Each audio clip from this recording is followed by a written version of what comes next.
Hi friends, आप सभी का आपके अपने यूट्यूब चैनल पढ़ाकू योद्धा में हार्दिक स्वागत है। फ्रेंड्स, आप सभी को मैं इस वीडियो में सीजी व्यापम के द्वारा जो जीके के क्वेश्चंस पूछे जाते हैं, जैसे कि इंडियन हिस्ट्री हो गया, जियोग्राफी हो गया और साथ ही जो साइंस के क्वेश्चंस पूछे जाते हैं, मतलब जितने भी प्रकार के क्वेश्चंस पूछे जाते हैं जीके के, उन सभी को इसमें कवर करवाने वाली हूँ। तो आप सभी जो है वीडियो को लास्ट तक ज़रूर देखिएगा और साथ ही जो नए बच्चे हैं वो हमारे यूट्यूब चैनल को सब्सक्राइब ज़रूर करिएगा। तो देखते हैं सबसे पहला क्वेश्चन है, पृथ्वी पर मौसम परिवर्तन का कारण है। तो जो ऑप्शंस दिया हुआ है इसमें से हमें बताना है कि कौन सा कारण है पृथ्वी पर मौसम परिवर्तन के। तो मैं आप सभी को बता देती हूँ कि पृथ्वी पर जो मौसम परिवर्तित होता है उसके दो कारण हैं। सबसे पहला, पृथ्वी जो है वो अपने अक्ष पर झुकी हुई है। ठीक है, क्या है? अपने अक्ष पर झुकी हुई है। आप सभी को पता होना चाहिए इसके बारे में। और कितना झुकी हुई है? 23 सहित हाफ डिग्री। ये भी आप सभी को पता होना चाहिए कि जो पृथ्वी है वो अपने अक्ष पर 23 सहित हाफ डिग्री झुकी हुई है। तो पृथ्वी पर जो ऋतु परिवर्तन या फिर मौसम परिवर्तन होता है उसका एक कारण तो यही है कि पृथ्वी अपने अक्ष पर झुकी हुई है। और दूसरा कारण है जो कि इस क्वेश्चन में दिया हुआ है वो है पृथ्वी का सूर्य की परिक्रमा करना। ठीक है, पृथ्वी जो सूर्य के चारों ओर परिक्रमा करती है उसके कारण भी जो ऋतु परिवर्तन है वो होता है। और जो पृथ्वी जो है सूर्य की परिक्रमा करती है उसको क्या कहते हैं, कौन सी गति कहते हैं? तो उसको कहते हैं परिक्रमण गति। याद रखेंगे आप सभी, बिल्कुल भी आप सभी को कन्फ्यूज़न नहीं होना है, क्योंकि देखिए ये होता है परिक्रमण गति, है ना, और एक होता है परिभ्रमण। तो परिक्रमण और परिभ्रमण इन दोनों में अंतर है। ठीक है, परिभ्रमण पृथ्वी अपने अक्ष पर ऐसे घूमती है ना, देखिए ये होता है पृथ्वी का अक्ष है। ठीक है, और ये मान लेते कि यहाँ पर सूर्य है और पृथ्वी जो इसके चारों ओर ऐसे घूम रही है ना। तो कहीं मान लो यहाँ पर पहुँची पृथ्वी, तो ये इसका अक्ष हो गया। तो पृथ्वी देखिए यहाँ पर ऐसे ऐसे घूमती रहती है अपने अक्ष के चारों ओर, और साथ ही ऐसे ऐसे भी घूमती है, मतलब सूर्य के चारों ओर भी घूमती है और साथ ही अपने अक्ष पर भी ऐसे ऐसे रोटेट होती रहती है। तो ये जो रोटेशन है वो क्या कहलाता है? परिभ्रमण कहलाता है। हिंदी में क्या कहलाता है? परिभ्रमण, और इंग्लिश में कहते हैं रोटेशन। और जो सूर्य के चारों ओर घूमती है उसको कहते हैं रिवॉल्यूशन। ठीक है, और हिंदी में कहते हैं परिक्रमण गति। तो आप सभी को ये सब पता होना चाहिए, नहीं तो कुछ बच्चे जो है इसके बारे में जानते ही नहीं हैं, इसलिए उनका जो क्वेश्चन है वो गलत हो जाता है। तो इसका आंसर है ऑप्शन ए, पृथ्वी का सूर्य की परिक्रमा करना। इसके अलावा मैं आप सभी को एक दो बातें और बता देती हूँ पृथ्वी से रिलेटेड, जो कि एग्जाम में आप सभी को पूछा जा सकता है। देखिए, जो पृथ्वी पर जो दिन और रात छोटा बड़ा होता है वो क्यों होता है ये भी आप सभी को पता होना चाहिए। पृथ्वी पर जो दिन और रात छोटा बड़ा होता है वो ये जो रिवॉल्यूशन है, ठीक है, मीन्स पृथ्वी जो सूर्य के चारों ओर परिक्रमा करती है, इसके कारण ही जो दिन और रात है वो छोटा बड़ा होता है। ठीक है, इसे वार्षिक गति भी कहते हैं, ये भी याद रखेंगे आप सभी। क्या कहते हैं? वार्षिक गति कहते हैं। ध्यान से सुनेंगे मैं क्या बोली हूँ। पृथ्वी पर दिन और रात जो है छोटा बड़ा होता है, उसका कारण है वार्षिक गति, या फिर ये जो पृथ्वी है वो चारों ओर परिक्रमा करती है सूर्य के, वो। और जो दिन रात होता है वो किसके कारण होता है? परिभ्रमण गति के कारण होता है। कंफ्यूज बिल्कुल भी नहीं होंगे। दिन रात जो होता है पृथ्वी पर वो होता है परिभ्रमण गति के कारण।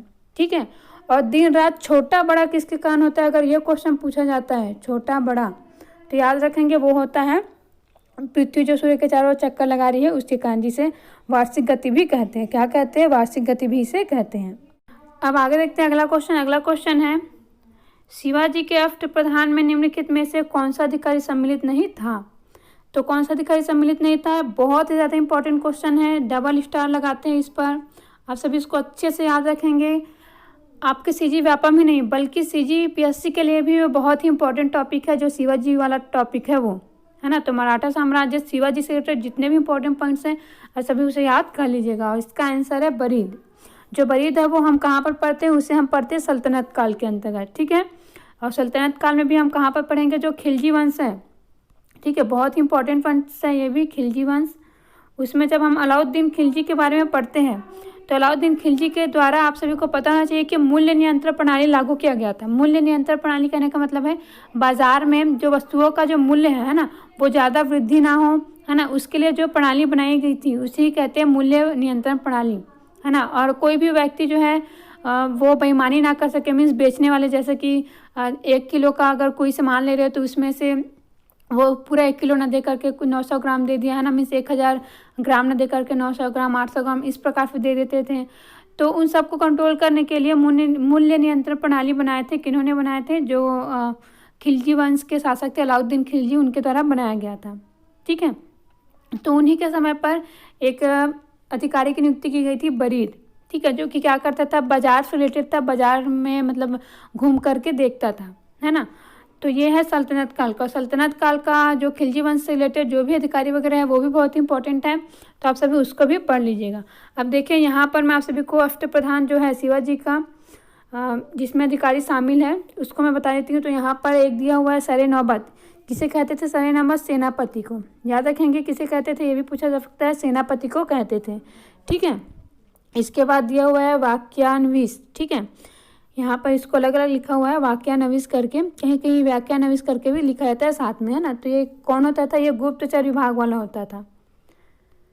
कौन? गुप्तचर विभाग वाला होता था, है ना। गुप्तचर, सूचना एवं संधि विग्रह संबंधी जो भी कार्य वगैरह है उसकी देखरेख करता था, उसका मुखिया था कौन? व्याख्यान्विश। ठीक है, तो याद रखेंगे गुप्तचर सूचना विभाग वाला था। उसके बाद यहाँ पर दिया हुआ है सूरनविश, तो इसको चिटनीस नाम से भी जाना जाता है, याद रखेंगे, चिटनीस, है ना। यहाँ पर मैं अच्छे से लिख देती हूँ इसको ताकि आप सभी को कन्फ्यूज़न ना हो। चिटनीस नाम से भी जाना जाता है इसको। तो ये क्या करते थे? ये डाकिया या फिर संचार मंत्री होते हैं। कौन होते थे? संचार मंत्री। तो ये बात आप सभी याद रखेंगे। इसके अलावा यहाँ पर 3 डिस्कस हो गया है, तो मैं 5 और जो है उनका नाम भी बता दे रही हूँ, आप सभी ध्यान से इसको याद रखेंगे। एक होता था सुमंत। कौन होता था? सुमंत, जो कि विदेश मंत्री होता है। क्या? विदेश मंत्री। ठीक है, उसके बाद पंडित राव। कौन होता था? पंडित राव। ये पंडित राव जो होता था वो धार्मिक मामलों का प्रधान होता था। किस मामलों का? धार्मिक मामलों का। ठीक है, जैसे कि नाम से पंडित करके लिखा हुआ है तो आप सभी इसको समझ सकते हैं ना। और न्यायाधीश, न्यायाधीश जैसा कि नाम से स्पष्ट हो रहा है कि न्याय करने वाला, है ना, न्याय प्रधान होता था। और ये जो पंडित राव है और जो न्यायाधीश वगैरह है, ये जो है वो जो युद्ध है उसमें भाग नहीं लेते थे, है ना, क्योंकि इनका काम तो युद्ध करने का था ही नहीं। और सबसे इम्पोर्टेंट पेशवा। ठीक है, कौन होता था? पेशवा। और पेशवा कौन होता था? बोल सकते हैं एक तरीके से प्रधानमंत्री, है ना। प्रधानमंत्री, वित्त मंत्री, मतलब जो भी सैन्य मामले वगैरह कुछ भी मामला है उसमें सर्वोच्च अधिकारी होता था पेशवा। तो इस प्रकार से ये जो अष्टप्रधान थे जो, और इसके अलावा एक और है मैं भूल रही थी, अमात्य। ठीक है, कौन होते थे? अमात्य भी होते थे, जो कि राजस्व मंत्री होते थे। क्या होते थे? राजस्व मंत्री या फिर लेखापाल। दोनों याद रखेंगे, राजस्व मंत्री या फिर लेखापाल, है ना, ये होते थे कौन? अमात्य। तो इस प्रकार से ये सभी बहुत ही इम्पोर्टेंट है। इस प्रकार शिवाजी का जो अष्टप्रधान था, है ना, जितने भी इम्पोर्टेंट अधिकारी थे वो इम्पोर्टेंट हैं, उनको याद रख लीजिएगा। अब आगे देखते हैं अगला क्वेश्चन। दंत चिकित्सक द्वारा दांत को केंद्रित कर परीक्षण हेतु कौन सा दर्पण यूज किया जाता है? अवतल दर्पण। कौन सा दर्पण? अवतल दर्पण। और यहाँ पर दंत चिकित्सक दिया हुआ है तो कान वगैरह भी जो होते हैं ना, कान मुँह वगैरह देखने वाले, तो वो भी अवतल दर्पण का ही यूज करते हैं, तो उसको भी याद रखेंगे। अब आगे देखते हैं अगला क्वेश्चन। अगला क्वेश्चन है झूम क्या है?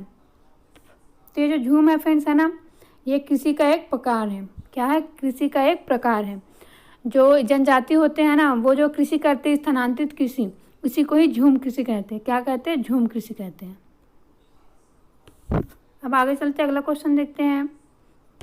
देखिए ये साइंस का क्वेश्चन है, और साइंस में भी ये विद्युत वाला जो चैप्टर आता है ना, फिजिक्स के अंतर्गत जिसको हम पढ़ते हैं, उससे रिलेटेड ये क्वेश्चन है। बहुत ही ईजी क्वेश्चन है ना, थोड़ा सा भी डिफिकल्ट नहीं है ये, बस बेसिक नॉलेज होना चाहिए। यहाँ पर 12 ओम, 15 ओम और 20 ओम के 3 प्रतिरोधों को श्रेणी क्रम और समानांतर क्रम में संयोजित किया गया है, तो परिणामी प्रतिरोध बताना है। तो देखिए श्रेणी क्रम में जब क्या करते हैं, प्रतिरोधों को संयोजित करते हैं ना, तो जो परिणामी प्रतिरोध होता है उन सभी का एडिशन होता है। क्या होता है? सबका योग होता है। ठीक है, तो सबको ऐड कर दीजिए। देखिए 15 में 12 ऐड करेंगे, है ना, तो 15 12 ऐड करेंगे तो देखिए कितना हो जाएगा 27, और 27 में 20 ऐड करेंगे तो 47। और अगर हम ऑप्शन में देखें तो एक ही ऑप्शन ऐसा है जिसमें 47 दिया हुआ है, तो हमारा आंसर होगा ऑप्शन सी। ठीक है, अब आगे देखते हैं अगला क्वेश्चन। अगला क्वेश्चन है निम्नलिखित में से कौन सा राष्ट्रकूट स्थापत्य का सर्वोत्कृष्ट उदाहरण है? तो कौन सा है फ्रेंड्स? कैलाश मंदिर एलोरा। ठीक है, कौन सा? कैलाश मंदिर एलोरा। इसका निर्माण जो है वो राष्ट्रकूट जो शासक थे उन्होंने करवाया था। और किसने करवाया था ये भी पूछा जा सकता है, तो याद रखेंगे कृष्ण प्रथम। किन्होंने करवाया था? कृष्ण प्रथम ने करवाया था कैलाश मंदिर का निर्माण। अब आगे देखते हैं अगला क्वेश्चन। अगला क्वेश्चन है निम्नलिखित में से किसने देवराय द्वितीय के शासनकाल में विजयनगर की यात्रा की थी? तो किसने की थी? अब्दुल रज़ाक ने की थी। किन्होंने की थी? अब्दुल रज़ाक ने। और साथ ही ये भी याद रखेंगे कि देवराय प्रथम के टाइम पर कौन आया था? तो देवराय प्रथम के टाइम पर आया था निकोलो कांटी। ये जो लिखा हुआ है ना निकोलो कांटी, ये किसके टाइम पर आया था? तो ये आया था देवराय प्रथम के टाइम पर। ये है द्वितीय, तो द्वितीय के टाइम पर आया था अब्दुल रज़ाक, जो कि फारसी था। याद रखेंगे, ये भी पूछा जाता है। ठीक है, क्या था? ये फारस से आया था। और जो ये निकोलो कांटी है वो कहाँ का था? इटली का था। कहाँ का था? इटली का था। ठीक है, तो ये जो विजयनगर वाला चैप्टर है इसे आप सभी बहुत ही अच्छे से पढ़ लेंगे, क्योंकि विजयनगर वाले चैप्टर से क्वेश्चन ज़रूर पूछा जाता है। तो इसका आंसर है ऑप्शन डी। ठीक है, याद रखेंगे इसको, अब्दुल रज़ाक, ऑप्शन डी। अब आगे चलते अगला क्वेश्चन देखते हैं। निम्नलिखित में से किससे 1929-31 का व्हिटली आयोग संबंधित था? तो किससे संबंधित था? श्रम से। ठीक है, किससे संबंधित था? श्रम से। ऑप्शन बी जो है वो सही आंसर है। अब आगे चलते अगला क्वेश्चन देखते हैं। निम्नलिखित में से कौन संशोधित स्टेम है? स्टेम मीन्स तना। तो कौन सा है फ्रेंड्स? आलू। इसके साथ ही 2-3 नाम और बता दे रही हूँ, इन्हें याद रखिएगा आप सभी। आलू के साथ ही जो अदरक है, ठीक है, हल्दी है, क्या क्या? आलू, अदरक, हल्दी, प्याज है, बेंडा है, केसर है, ये सब तना है। ठीक है, मीन्स तने का रूपांतरित रूप है ये, है ना। और ये सभी इंपॉर्टेंट है, सबका नाम याद रखेंगे। आलू तो आपके एग्जाम में पूछा ही जा चुका है। प्याज हो गया, ये साइंस का क्वेश्चन है ना, बायोलॉजी का। तो प्याज हो गया, इसके साथ ही हल्दी हो गया, अदरक हो गया, केसर हो गया, बेंडा हो गया। ये सब क्या है? ये जो है वो संशोधित स्टेम है ना। मीन्स पहले ये क्या रहता है? तना रहता है, फिर उससे आलू बनता है। वैसे ही पहले तना रहेगा, उसके बाद हल्दी बनेगा, प्याज बनेगा, अदरक बनेगा। इस प्रकार से इसकी थ्योरी है। ठीक है, अब आगे देखते हैं अगला क्वेश्चन। अगला क्वेश्चन है चाबराह बंदरगाह निम्न में से किस देश में स्थित है? तो चाबराह बंदरगाह कहाँ पर स्थित है? ईरान में स्थित है। एक्चुअली में ये उस समय का करंट अफेयर्स का क्वेश्चन है। ठीक है, करंट अफेयर्स में जो भी टॉपिक करंट में रहता है ना, उससे रिलेटेड क्वेश्चन पूछ दिया जाता है। तो देखिए अब इस क्वेश्चन को किसने पूछ दिया? करंट अफेयर्स में ना पूछ करके आपको जीएस में पूछा हुआ है, या फिर हो सकता है ये ऐसा कोई क्वेश्चन पेपर है जिसमें सब कुछ सम्मिलित रूप से दिया हो, है ना। क्योंकि किसी स्टूडेंट ने मेरे पास सेंड किया तो मैं वो सारे क्वेश्चन आप सभी को सॉल्व करवा रही हूँ। तो अब आगे चलते अगला क्वेश्चन देखते हैं। निम्नलिखित में से कौन सा विकल्प इंदिरा गांधी नहर के संदर्भ में सही है? तो दिया हुआ है हरीके बैराज, सुल्तानपुर से यह प्रारंभ होती है। बिल्कुल सही है, हरीके बैराज से यह प्रारंभ होती है। भारत की एक बड़ी परियोजना है। बिल्कुल है। पंजाब हरियाणा राज्य भी इस नहर से जल प्राप्त करते हैं। बिल्कुल, राजस्थान तो करता ही है, और साथ ही उसके अलावा पंजाब और हरियाणा राज्य भी इस नहर से जल प्राप्त करते हैं। तो हमारा आंसर होगा उपयुक्त सभी, ऑप्शन डी। ठीक है, कौन सा वाला? Option D. इंदिरा गांधी नहर बहुत ही ज़्यादा इंपॉर्टेंट नहर है, इससे रिलेटेड कोई भी पॉइंट मत छोड़िएगा क्योंकि ये सबसे लंबी नहर है।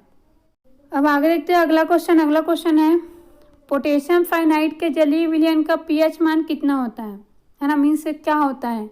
7 से ज़्यादा होता है, 7 से कम, इक्वल या फिर 0। तो देखिए पोटेशियम साइनाइड का जो जलीय विलयन होता है उसका होता है 7 से ज़्यादा, क्योंकि ये क्षारीय होता है। क्या होता है? क्षारीय होता है।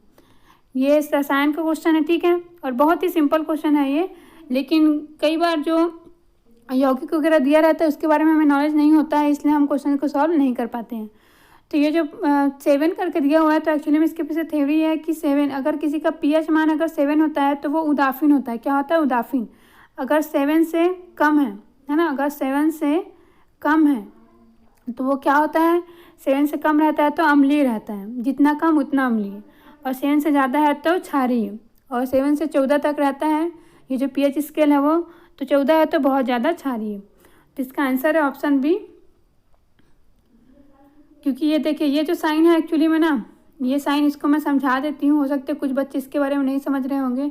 तो ये वाला जो पार्ट है मैं किसी और कलर से समझाती हूँ। ये वाला जो पार्ट है, इधर जो भी संख्या है कुछ भी, ये हमेशा छोटी होती है, ठीक है, और इधर जो है वो बड़ा होता है, ठीक है। तो यहाँ पर जैसे कि आप सभी देख रहे हैं कि पीएच जो है उसके साइड ये बड़ा वाला साइन है, मतलब ये वाला खुला वाला पार्ट है, और इधर जो है बंद वाला, इसका मतलब ये है कि पीएच जो है वो 7 से ज़्यादा है, ठीक है। तो इस प्रकार से इसको समझा जाता है। मैं इसके बारे में फ्रेंड्स आप सभी को रसायन वाला जो क्वेश्चंस वगैरह करवाई हुआ है ना, पहले आप सभी को पता होना चाहिए कि एसीएफ का एग्ज़ाम के लिए आया था नोटिफिकेशन, है ना, जिसका एग्ज़ाम अभी तक हुआ नहीं है और पता नहीं कब होगा, क्योंकि उसका कुछ अता पता तो है नहीं। तो इसके लिए मैं आप सभी को केमिस्ट्री के क्वेश्चंस करवाई थी। बहुत ही इंपॉर्टेंट क्वेश्चंस हैं, आपको हर एग्ज़ाम में काम आएगा, कोई भी एग्ज़ाम दो आप। तो उसमें मैं इस प्रकार के जितने भी इम्पोर्टेंट बातें उसको कवर करी हूँ, है ना। तो जो भी बच्चे केमिस्ट्री के क्वेश्चन सॉल्व करना चाहते हो वो प्लेलिस्ट में जाकर देख सकते हैं। इसी तरीके से फिजिक्स के भी बहुत सारे क्वेश्चंस मैं सॉल्व करवा चुकी हूँ। तो फिजिक्स के भी ऐसे क्वेश्चन सॉल्व करवाई हूँ जो कि बहुत ही ज़्यादा बेनिफिट करेंगे आप सभी को, चाहे आप रेलवे का एग्ज़ाम देने जा रहे हो, चाहे आप एसीएफ का एग्ज़ाम दो, और आपका नॉलेज भी इंक्रीज़ होगा, क्योंकि आप प्रैक्टिस करेंगे तो वो आपके ही काम आने वाला है। तो जो भी बच्चे चाहते हैं वो जा करके देख सकते हैं। अब आगे चलते हैं, अगला क्वेश्चन देखते हैं। ये जो क्वेश्चन है ये भी रसायन से पूछा हुआ क्वेश्चन है, और इसके लिए थोड़ा सा बेसिक नॉलेज होना ज़रूरी है। पूछा गया है, निम्न अभिक्रियाओं में से कौन सा एक अभिक्रिया अनुत्क्रमणीय है। अनुत्क्रमणीय अभिक्रिया ऐसी अभिक्रिया जो कि इस साइड होगा, मीन्स या इधर कोई भी क्रिया कारक है, ठीक है। तो क्रिया कारक से क्या बनता है, फल बनता है, क्रिया फल। तो मैं क्रिया को ना लिख के सिर्फ फल लिख लूँ, ठीक है। क्रिया फल बनता है, प्रोडक्ट बनता है। तो अनुत्क्रमणीय क्रिया में क्या होता है, क्रिया कारक से सिर्फ क्रियाफल बनता है, लेकिन क्रियाफल से क्रिया कारक नहीं बन सकता, ठीक है। अनुत्क्रमणीय में क्या होता है, क्रिया कारक से क्रियाफल तो बनता है, लेकिन क्रियाफल से क्रिया कारक डबल नहीं बन सकता, ठीक है। तो ऐसी अभिक्रिया हमें इसमें चूज करनी है। तो ये बहुत ही ईजी क्वेश्चन है, जो केमिस्ट्री पढ़े होंगे उन बच्चों के लिए। इसका आंसर है ऑप्शन बी। अब देखिए ईजी क्यों बोली मैं, यहाँ पर आप सभी देख रहे हैं एक एरो का साइन दिया हुआ है, ठीक है, दिया हुआ है ना। तो ये साइन क्या शो करता है, नीचे साइड है वो अवक्षेप को शो करता है, ठीक है। अवक्षेप होना कहने का मतलब है कि ये जो AgCl है ना, जो भी विलयन उसमें बना हुआ है उससे ये अवक्षेपित होकर अलग हो गया है, ठीक है, बैठ जाता है नीचे अवक्षेप। जो आप सभी जो भी बच्चे साइंस वाले वो प्रैक्टिकल वगैरह करते हैं तो उन्होंने देखा होगा। तो ये क्या शो कर रहा है, अवक्षेप को शो कर रहा है, ठीक है। तो इस प्रकार जब अवक्षेप बन गया है तो अब तो वो विलयन से अलग ही हो गया, मीन्स जो भी प्रोडक्ट बना है उससे वो अलग ही हो गया है, ठीक है। इसका कहने का मतलब ये है कि अब इन दोनों को मिला करके ये नहीं बनाया जा सकता, क्योंकि ये अवक्षेप बनकर अलग हो चुका है। आप बाकी इक्वेशन में देखेंगे तो इस प्रकार से कोई भी साइन नहीं दिया हुआ है ना। तो इससे ये पता चलता है कि ये जो है वो अनुत्क्रमणीय अभिक्रिया है। इसके अलावा एक और साइन होता है ऊपर की साइड ऐसे करके, है ना। तो ये गैस को शो करता है, जब कोई गैस बनता है रिएक्शन में तो ये उसको शो करता है। तो इस प्रकार हमारा आंसर है ऑप्शन बी। अब आगे चलते हैं, अगला क्वेश्चन देखते हैं। अगला क्वेश्चन है, संयुक्त राष्ट्र विकास कार्यक्रम के द्वारा निम्न में से कौन सा सूचकांक नहीं बनाया जाता है। तो कौन सा सूचकांक नहीं बनाया जाता है, कौशल विकास सूचकांक, ठीक है। ये संयुक्त राष्ट्र कार्यक्रम के द्वारा नहीं बनाया जाता है। अब आगे देखते हैं अगला क्वेश्चन, और ये आज का लास्ट क्वेश्चन है। निम्नलिखित में से कौन सी घटना सविनय अवज्ञा आंदोलन का आरंभिक बिंदु था। तो कौन सा था, दांडी यात्रा, ठीक है। ये 12 मार्च से स्टार्ट हुआ था, 6 अप्रैल तक चला था। इसी के बाद ही मतलब दांडी यात्रा जैसी हुआ, नमक कानून तोड़ा गया और सविनय अवज्ञा आंदोलन का प्रारंभ किया गया। तो इस प्रकार हमारा आंसर है ऑप्शन डी। तो फ्रेंड्स, इसी प्रकार के बहुत ही महत्वपूर्ण क्वेश्चन अपने एग्जाम्स के लिए करने के लिए हमारे इस यूट्यूब चैनल को सब्सक्राइब ज़रूर करिएगा। और जो भी डाउट आता है आपको, बेशक आप सभी मुझे कमेंट करके बता सकते हैं, मैं उसको अगले वीडियो में सॉल्व करवा दूँगी। And thank you friends.